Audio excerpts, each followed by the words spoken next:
இன்றைய புனிதர் அறிவோம். பிப்ரவரி 10 புனித ஸ்கொலாஸ்டிகா.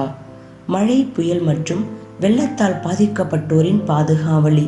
தம் பெற்றோருக்கு பிறந்த இரட்டை பிள்ளைகளுள் ஒருவர். அண்ணன் தங்கை உறவுகளின் முன்னோடிதான் புனித ஸ்கொலாஸ்டிகா.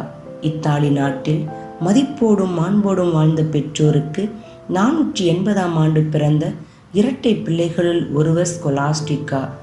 இவரது சகோதரர் புனித ஆசீர்வாதப்பர். ஸ்கொலாஸ்டிகா சிறுமியாக இருந்தபோதே இவர்கள் தங்கள் தாயை இழந்து தவித்தார்கள். தாயின்றி வளர்ந்தாலும் தன்னையே இறைவனுக்கு அர்ப்பணிக்கும் முடிவுடன் தன்னை தயார்படுத்தி வாழ்ந்து வந்தார். ஆசீர்வாதப்பர் காசினோ சென்று துறவுமடம் ஆரம்பித்தார்.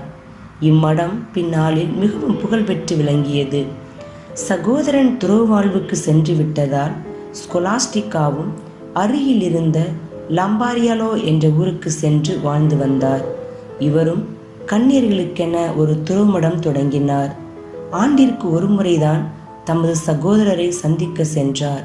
அதுவும் துறவு மடத்திற்குள் நுழைய அனுமதி இல்லை. ஆசீர்வாதப்பர் தனது நண்பர்கள் சிலருடன் சற்று தொலைவில் இருந்த ஒரு வீட்டிற்கு வர அங்கு சந்தித்து கொண்டார்கள்.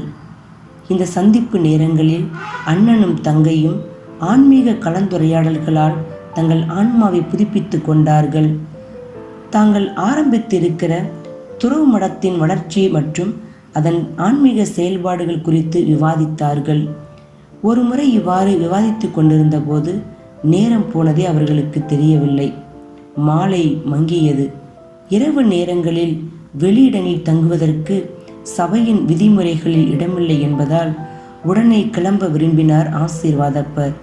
ஆனால் இன்னும் நிறைய பேச வேண்டியிருப்பதை உணர்ந்து இரவு இங்கேயே தங்க சொன்னார் ஸ்கொலாஸ்டிகா.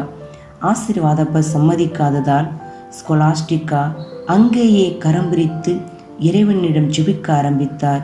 உடனே அந்த பகுதி முழுவதும் புயல் காற்றும் மழையும் சேர்ந்து வெள்ளக்காடானது.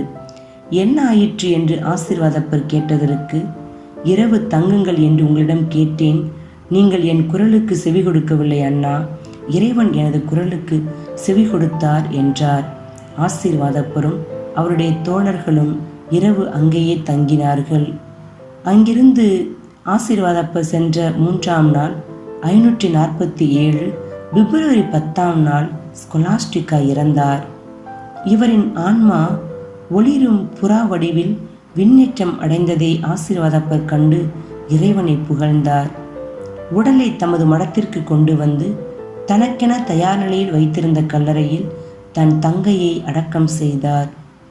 வீண் கதைகளை பேசி நேரத்தை வீணடிப்போருக்கு இப்புனிதை ஒரு சவாலாக இருக்கிறார்.